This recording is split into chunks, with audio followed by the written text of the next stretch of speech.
Janur Ireng Story 11.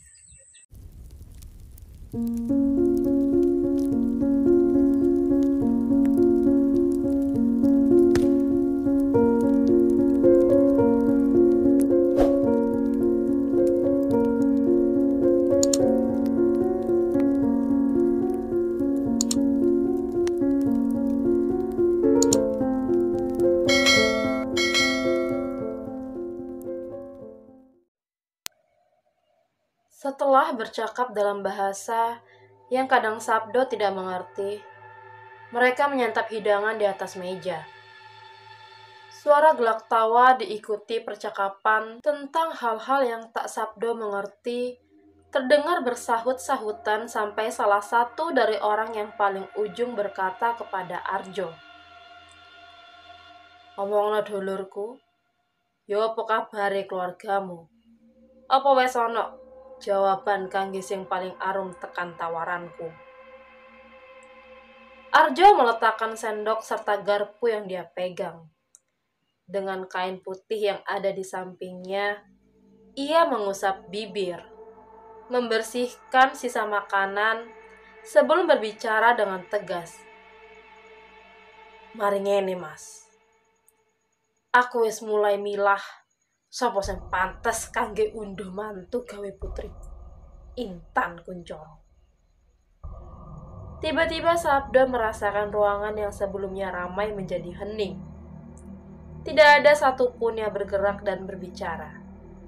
Hanya suara napas yang terdengar. Sabdo merasa ada keganjilan terhadap sikap mereka kepada Arjo. Tidak hanya itu. Kehangatan yang Sabdo rasakan tiba-tiba sirna, lenyap, seperti menguap begitu saja. Ada apa ini? Apakah karena menyebut nama Intan Kuncoro?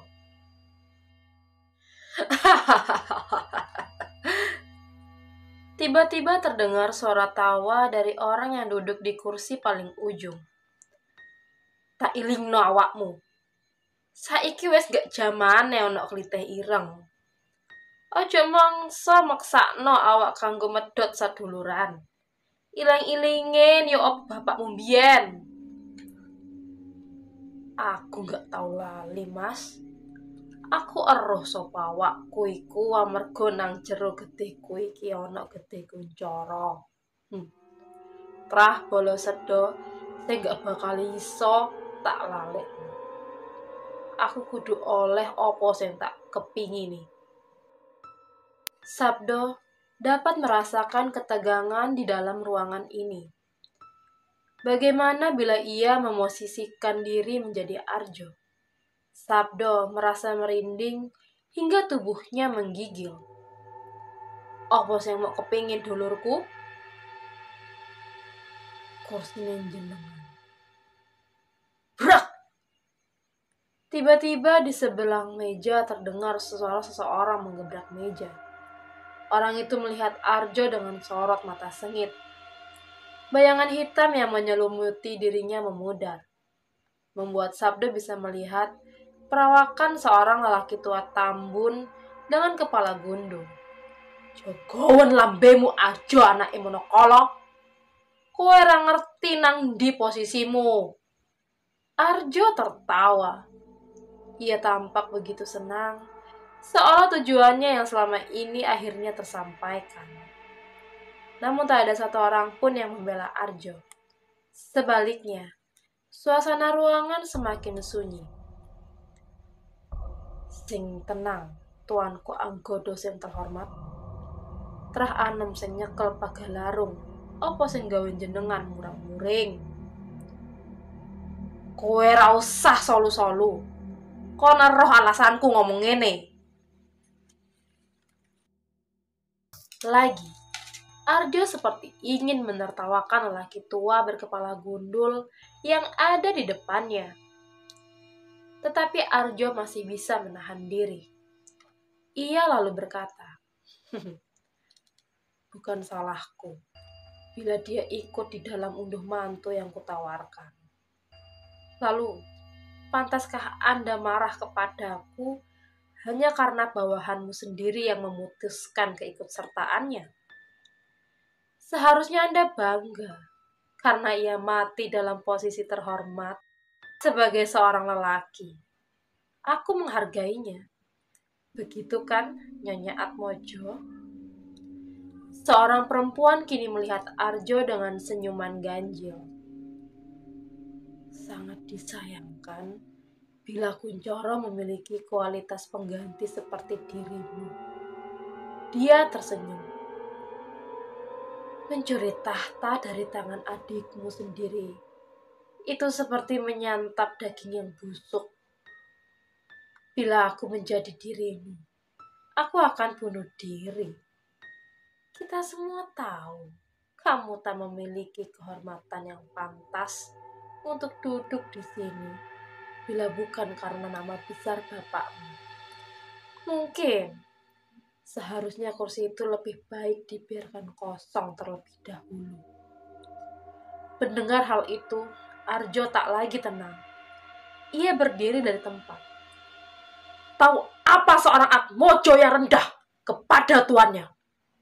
Ingatlah lagi, bila bukan karena kami, kamu tidak akan pernah ada di sini. Kata-kata itu membuat seorang lelaki yang duduk tepat di tengah meja berteriak, Arjo! Sabdo tersentak memandang si wanita. Ia begitu berani berkata seperti itu kepada Arjo. Ia masih duduk dengan tenang, sembari menyesap minuman yang ada di hadapannya. Sementara, lelaki misterius yang berteriak menyebut nama Arjo itu sekarang duduk kembali. Sabdo tertegun. Ia mengenali si wanita tua yang rupanya adalah seorang yang sama dia lihat di dalam kilasan sebelumnya. Kamu sudah keterlaluan. Aku mohon, aku menghormatimu seperti menghormati bapakmu. Jadi, di sini aku juga ingin kamu menghormati kami. Si lelaki tua gundul tersenyum getir.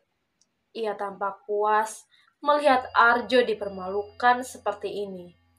Apalagi saat dirinya mendengar kata kehormatan yang membuat seolah itu tidak pantas diucapkan untuk seorang Kuncoro. Kehormatan macam apa yang kamu harapkan dari seorang Kuncoro kecil ini? Katanya dalam nada suara yang menekan.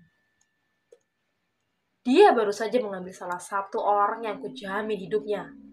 Kamu tahu bahwa stik jorok sudah kuanggap seperti adik kandungku sendiri. Tapi kamu cukup, kata seorang lelaki yang wajahnya masih tertutup bayangan gelap. Aku turut berduka atas kematian Sakti Jorok. Tetapi seperti yang telah terjadi, dia yang menawarkan diri, sama seperti menurut Arya bawahan Atmojo. Kita tidak dapat ikut campur dalam transaksi yang sudah sama-sama disepakati. Wewenang kita semua tak ada sangkut pautnya dengan hal ini. Namun kuingatkan kepadamu Arjo, anak dari Monokolo, kamu sudah menghina kami dengan membawa ingon-ingonmu itu ke dalam ruangan ini. Hal yang sangat kusayangkan. Pantasnya kamu melakukan hal ini sebagai seorang terhormat.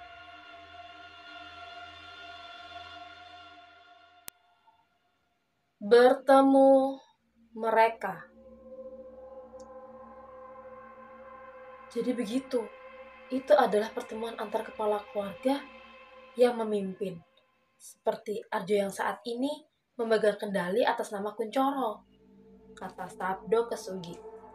Sugi mengangguk mengiyakan pernyataan Sabdo. Kamu tahu siapa saja yang hadir di dalam pertemuan itu? Tanya Sabdo. Aku tidak tahu. Aku menunggu di luar. Yang ku tahu, hanya saat pulang, Tuan Arjo kelihatan kesal. Dia terus menyebut sebuah nama Atmojo kalau tidak salah. Jawab Sugi. Sabda berpikir. Ia tahu apa yang sedang terjadi. Lalu siapa, serta kepentingan apa yang sebenarnya mereka bahas dalam pertemuan ini. Aku baru saja membunuh seseorang. Rupanya dia adalah salah satu dari bawahan mereka. Seorang lelaki tua bernama Sakti Jero. Dia berada di dalam perlindungan orang bernama Anggodo. Sakti Jero, Tuan. Sugi ingat bila dia pernah bertemu Sakti Jero bersama Sugeng untuk mendapatkan pusaka keris dari tangannya. Aku merasakan firasat teramat buruk setelah melihat kilasan itu, kata Sabdo seraya berpikir. Apa yang membuat Anda berpikir seperti itu? Begini, bila memang kamu dan aku terhubung, lalu bagaimana aku bisa hadir dalam pertemuan itu? Padahal kamu tidak ada di sana. Sepertinya aku secara sengaja diperlihatkan tentang apa yang sedang terjadi. Begini, Sugi berkata. Ia baru menyadari setelah Arja mengatakan hal itu. Lelaki tua yang kutemui di Padepokan berkata bahwa nanti kita akan bertemu lagi dalam waktu dekat dengan adanya Tuan Sabdo di sebuah tempat. Bertemu lagi denganku? Di mana? Iya, Tuan. Alas Bangkul. Sabdo melihat Sugi lalu berkata dengan tegas, "Antarkan aku ke sana." "Baik, Tuan. Saya siapkan mobil segera." Di siang terik, mobil yang Sugi kendarai melaju mulus di jalanan lurus dengan pepohonan di kanan kiri. Tak jauh dari sini, Alas Bangkul akan terlihat. Kendaraan tidak banyak berlalu lalang, hanya truk-truk antar provinsi yang membawa muatan. Sugi cukup mengenal jalan ini. Sesekali ia melihat Tuan Sabdo yang terlihat sibuk dengan pikirannya. Sugi tersentak. Sebuah truk tronton melaju kencang di jalur Sugi. Truk tronton gila itu seperti dengan sengaja mengambil jalur milik Sugi. Seakan-akan ingin menghantamkan kendaraan itu ke mobilnya. Sugi bereaksi secepat mungkin. Ia membanting setir mencoba menghindari tabrakan. Tapi naas. Ia gagal menghindar. Mobil yang ia kendarai terpelanting. Sugi sempat melihat Tuan Sabdo terhempas dari kursinya. Perlahan-lahan, pandangan mata Sugi menjadi gelap. Gelap. Gelap sekali. Tak ada yang dapat Sugi lihat selain setitik cahaya yang kemudian perlahan-lahan membesar dengan sendirinya. Dilihatnya sosok seorang yang masih belum jelas. Sugi mulai menyadari bahwa dirinya saat ini ada di atas dipan. Seorang wanita bersanggul yang pernah dia lihat sedang menatap dirinya. Wanita tua itu duduk dengan anggun di kursi, menunggu sampai Sugi bisa mengendalikan diri. Ia melihat Sugi dengan begitu tenang. Setelah kesadaran Sugi mulai benar-benar pulih, ia melihat kilasan senyum di bibir wanita tua tersebut. Dia berdiri dari tempat duduknya, lalu berjalan perlahan-lahan mendekati Sugi. Sugi merasakan nyeri di tubuhnya. "Di mana ini?"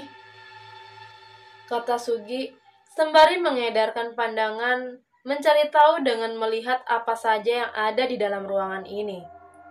Namun Sugi tidak menemukan apapun. Ia tidak tahu di mana keberadaannya sekarang. Ruangan ini tak terlalu besar. Bangunannya kokoh dengan susunan batu bata yang rapi, membuat tempat ini begitu tertutup.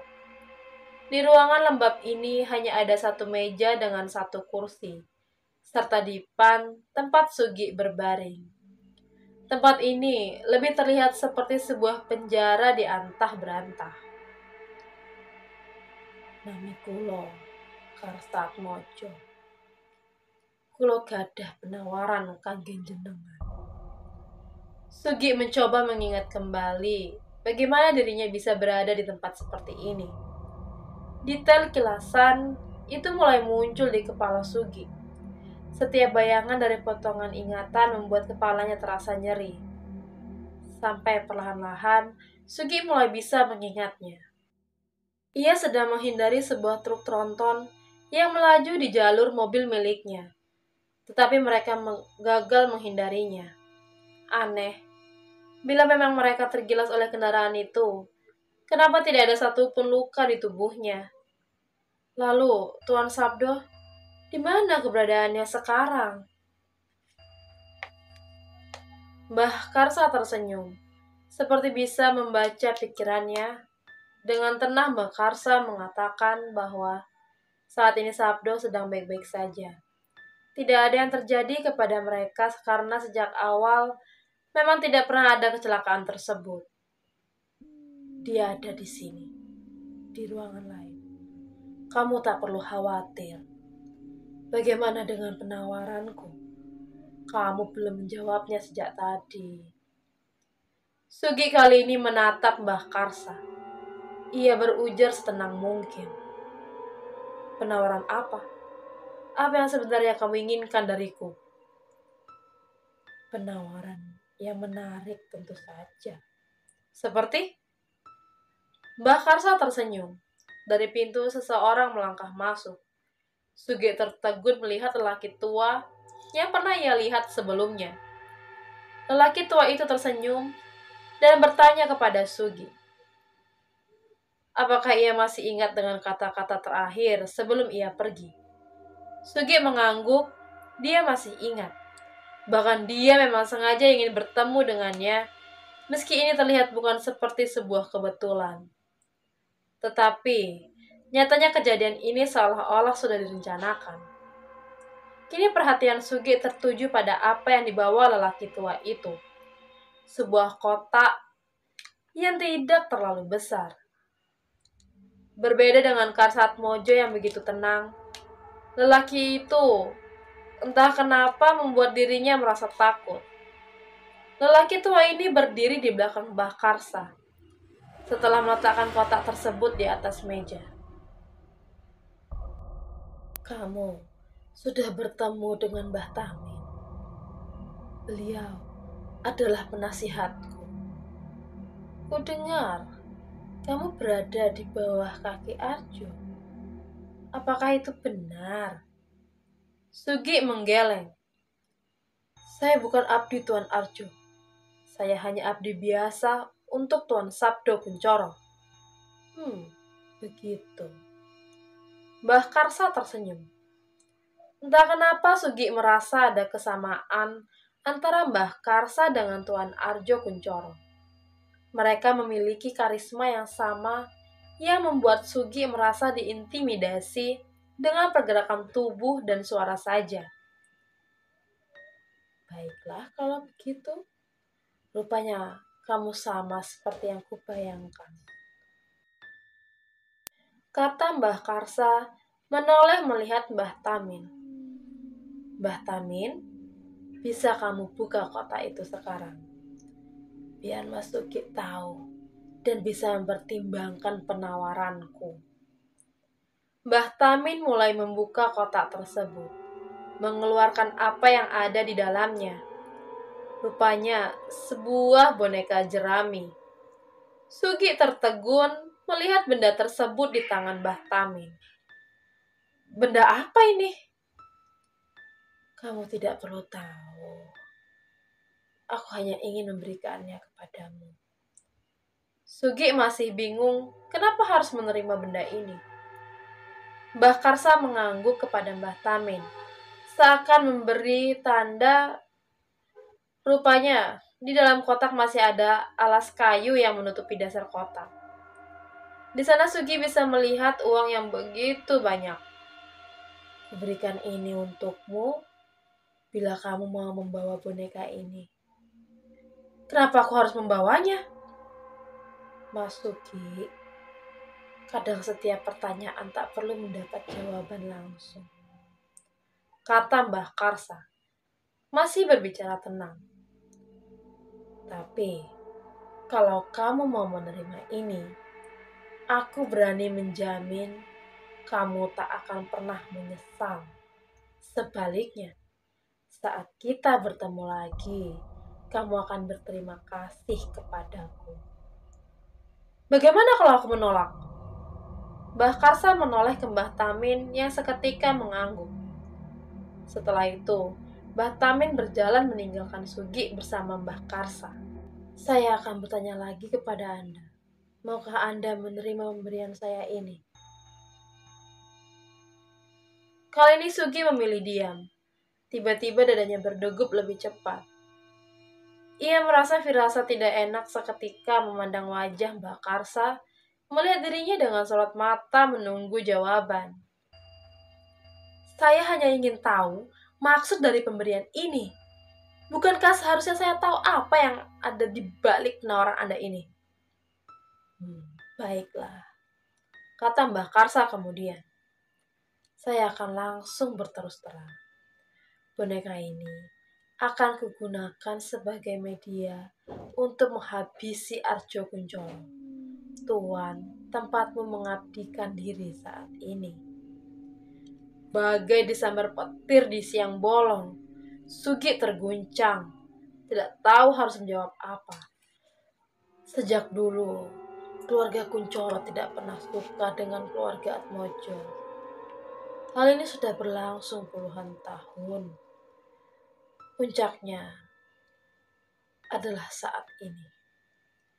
Kebencian ini sudah tak dapat diredam lagi. Anak laki-lakiku, Aryo Atmojo, baru saja tewas dalam sebuah kecelakaan mobil. Awalnya aku pikir ini kematian yang wajar, sampai aku tahu bila seseorang terlibat dalam kematiannya. Aku mencari tahu, lalu menemukan fakta menarik. Orang yang sudah kujamin hidupnya justru mengkhianatiku. Jadi, bukankah lebih baik bila mata dibalas mata? Hal sama yang ingin kulakukan kepadanya melalui dirimu. Sugi terdiam, mencoba memproses apa yang baru saja dia dengar. Mbah Karsa kembali tersenyum. Kamu tahu siapa aku, Mas Sugi? Sugi menggeleng. Apa kamu tahu siapa Arjo Kuncoro? Sugi mengangguk, mengatakan bahwa Arjo adalah orang yang sekarang menjadi tuannya. Kamu tahu apa yang bisa dilakukan oleh pria itu? Mbah Karsa berbalik, tubuhnya membelakangi Sugi. Kamu tidak akan tahu maksud penjelasanku, sekalipun aku mengatakan semuanya. Jadi, daripada pertemuan kita terlalu lama, aku akan langsung mengatakannya. Arjo Kuncoro adalah orang yang menghalalkan segala cara bila dia tidak mendapatkan apa yang dia inginkan. Hal ini berlaku untuk dirimu. Kamu punya istri yang cantik. Tapi apakah kamu tahu bila saat ini dia sedang mengandung? Sugi diam, mematung tak mengerti maksud perkataan Mbah Karsa. Jadi begitu. Mbah Karsa tersenyum. Kamu tidak tahu sama sekali. Menarik. Kapan terakhir kali kamu bertemu dengan dirinya? Setahun? 2 tahun? Atau berbulan-bulan? Tidak mungkin. Akhirnya Sugi menjawab. Bohong. Dia tidak mungkin mengandung. Tanya saja sahabatmu itu. Siapa namanya? Sugeng ya? Apa? Sugi termenung mendengar nama itu. Ia benar-benar terkejut. Wanita ini seakan tahu semuanya. Apa sebenarnya maksudmu? Aku hanya merasa kasihan. Biar kamu tidak diperbudak lagi oleh orang yang justru menghancurkan hidupmu.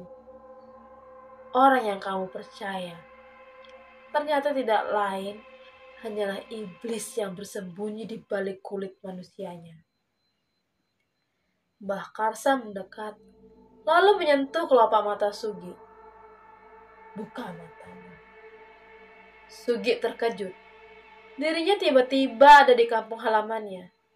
Meski ragu, Sugi berjalan menuju rumahnya. Ia melihat sebuah mobil hitam yang ia kenal terparkir di halaman rumahnya. Sugi mendekati mobil hitam tersebut. Di dalamnya ada Sugeng. Wajahnya tampak muram. Ia duduk di sana sembari merokok. "Geng, kamu ngapain di sini?" tanya Sugi. Tetapi Sugeng tak menjawab. Ia tetap merokok, seakan-akan Sugi tidak ada di sampingnya. Sugi baru sadar bahwa Sugeng tidak bisa melihatnya. Sugi segera masuk ke rumah.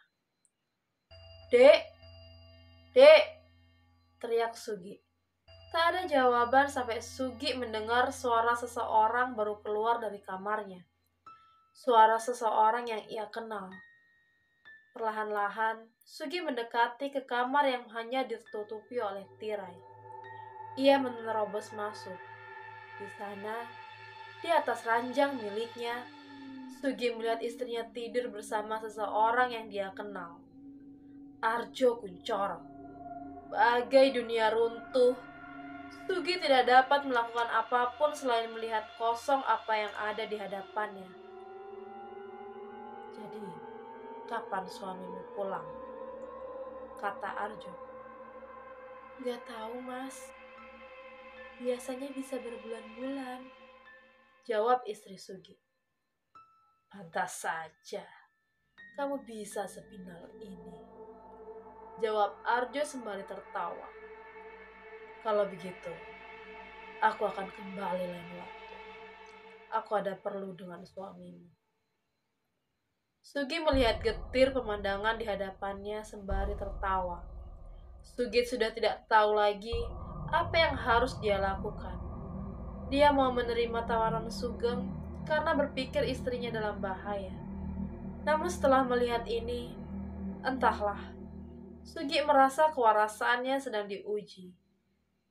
Sugi tersentak saat dirinya sadar ada di atas dipan. Ia menjerit, "Aku prihatin dengan dirimu.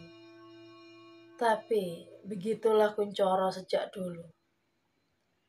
Kambing yang menjadi simbol keluarga mereka merupakan gambaran dari nafsu keserakahan. Jadi, bagaimana Mas Sugi? Apakah kamu mau menerima tawaranku?" Sugi mengangkat wajahnya, melihat Mbah Karsa dengan sorot mata kosong. "Apakah kamu yakin dapat membunuh Arjo?" "Tentu saja. Ada kejadian besar yang akan membuat Arjo menderita. Kamu bisa menjadi saksi saat kejadian itu berlangsung. Kamu akan melihat akhir riwayat Arjo Kuncoro." Sugi mengambil boneka jerami itu dari atas meja. "Apa nama boneka ini?" Dengan tegas Mbah Karsa menjawab, "Pasak Jagor." Hari itu kesepakatan antara Sugi dengan Mbah Karsa terjadi. Mbah Tamin melangkah masuk, kemudian menepuk bahu Sugi seakan-akan memberi semangat. Ia tahu apa yang sedang terjadi. Kemalangan yang menimpa dirinya sangat disayangkan ketika seseorang sudah menaruh semua kepercayaan kepada orang lain yang malah menjadi pengkhianatan. Sugi merasa putus asa. Sekarang dia menginginkan hal yang sama, sesuatu yang pantas didapatkan oleh Arjo, pengkhianatan dari abdinya sendiri. Mbah Tamin yang akan membantu membersihkanmu, mengeluarkan darah hitam yang saat ini bersemayam di dalam tubuhmu. Kamu tidak perlu takut lagi, karena setelah ini, aku yang akan menjamin keberlangsungan hidupmu. Menjamin hidupku? Lakukan saja tugasmu. Biar aku yang membereskan sisanya. Mas Sugi. Sugi membiarkan Mbah Tamin menanggalkan semua pakaian yang dia kenakan. Dalam keheningan itu, Mbah Karsa mengatakan banyak hal, terutama bagaimana seorang Arjo. Semakin Sugi tahu, semakin ia merasa kesal dengan sosok Arjo.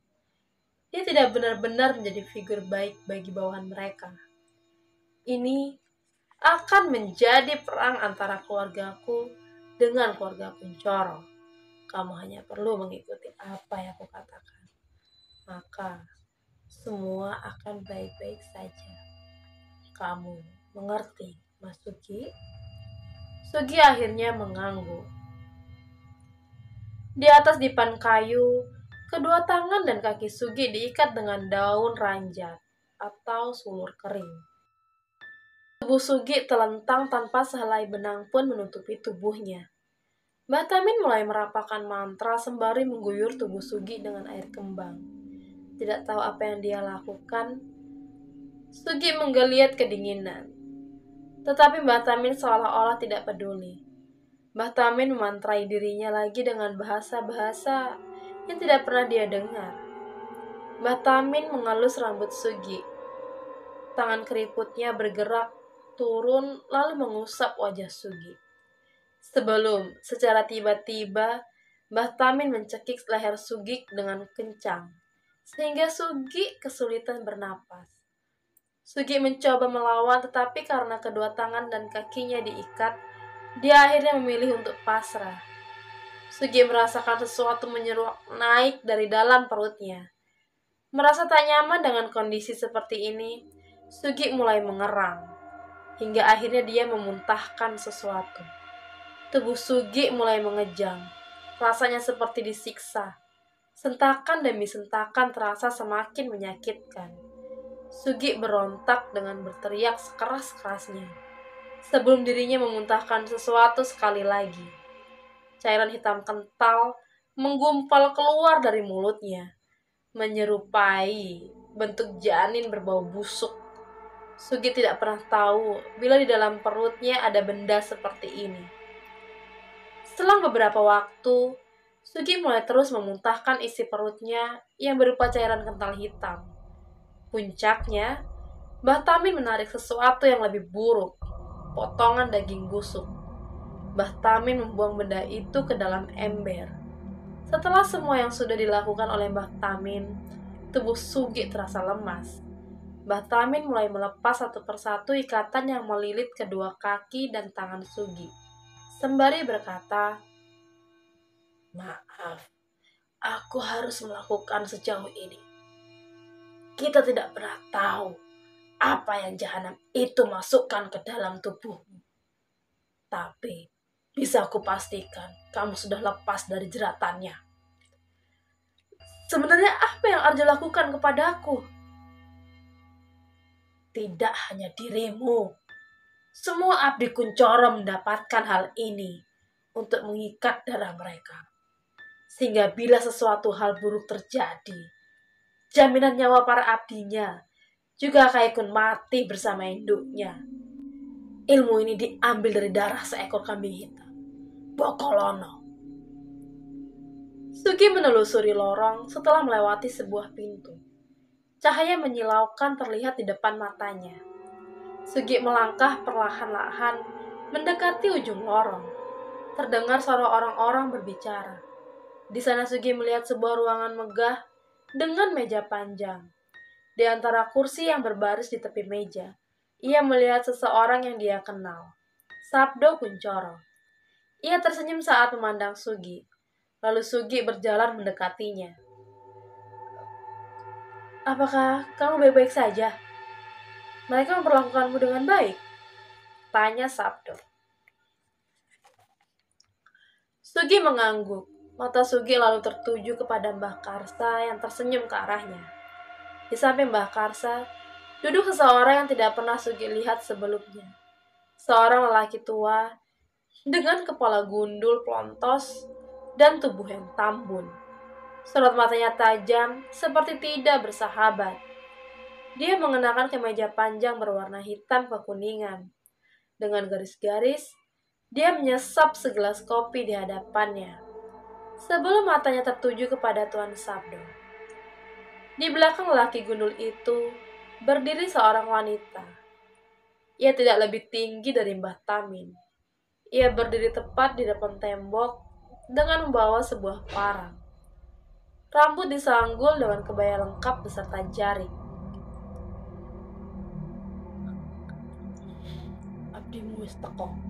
Apa wis isok dimulai?" kata si lelaki tua gundul itu. Suaranya terdengar berat. Meja dipenuhi oleh makanan seperti jamuan pesta, tetapi tidak ada satupun dari mereka yang menyentuhnya. "Anggodo, kamu tak seharusnya membawa gundikmu ke tempat ini," kata Karsaatmojo melihat wanita yang ada di belakang lelaki gundul. Lelaki itu tersenyum, mengatakan bahwa dia membawa wanita itu untuk berjaga-jaga. "Kowe dhewe eruh, yo apa keadaane saiki?" Mbah Karsa memaklumi apa yang dikatakan oleh Anggodo. Mbah Karsa dari tempat duduknya, ia mengangguk memberi hormat kepada Sabdo. "Maaf atas ketidaksopananku menyambut para tamu." Mbah Karsa menunduk. Setelah itu ia bertanya, "Bagaimana? Apa sudah ada keputusan?" Mbah Karsa menoleh ke Anggodo yang sedang meneguk kopi. Anggodo meletakkan gelas tersebut lalu berkata, "Masih terlalu dini untuk memutuskan. Bukankah begitu, Kuncoro kecil?" kata Anggodo sembari menatap ke arah Tuan Sabdo berada. Sugi melirik Tuan Sabdo dari sudut matanya. Ia baru menyadari kalau Tuan Sabdo benar-benar terlihat berbeda. Belum pernah dia melihat pemuda ini seserius ini. Sugi langsung bisa menilai bahwa mereka yang sekarang ada di hadapannya bukanlah orang sembarangan. Meski Tuan Sabdo jauh lebih muda dibandingkan mereka, Sugi tak melihat kesan bahwa Tuan Sabdo berada di bawah mereka. Seolah-olah Kuncoro berada di antara orang-orang yang memiliki karisma yang sama seperti Arjo Kuncoro. "Begitukah? Jadi belum ada kesepakatan apapun di sini? Apakah penawaran dari kami terdengar tidak membuatmu tertarik, Tuan Sabdo?" tanya Anggodo. Tuan Sabdo tersenyum. "Dengarkan aku, Sabdo cucu dari Monokolo Kuncoro.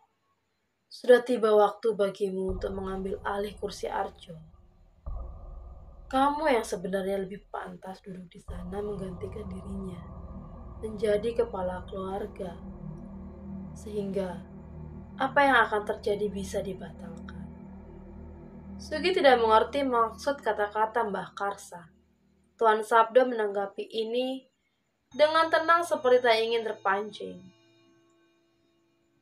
"Apa kamu tidak pernah curiga kalau dia adalah bapak kandungmu? Maka seharusnya Canguk Sono ada di dalam dirinya." Sugi mulai mengerti ke arah mana pembicaraan ini.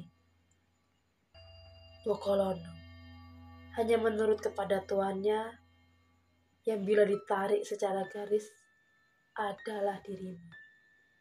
Itu artinya ada sesuatu yang tidak beres di dalam keluarga Kuncoro. Tuan Sabdo tampak menahan diri sebelum menatap Mbah Karsa. "Bagaimana bila aku menolak perjanjian ini?" Sugi melihat perubahan wajah Mbah Karsa dan Anggodo. "Baiklah kalau begitu. Kita tidak bisa mengambil keputusan dengan terburu-buru. Sepertinya aku sependapat dengan Anggodo," kata Mbah Karsa kemudian.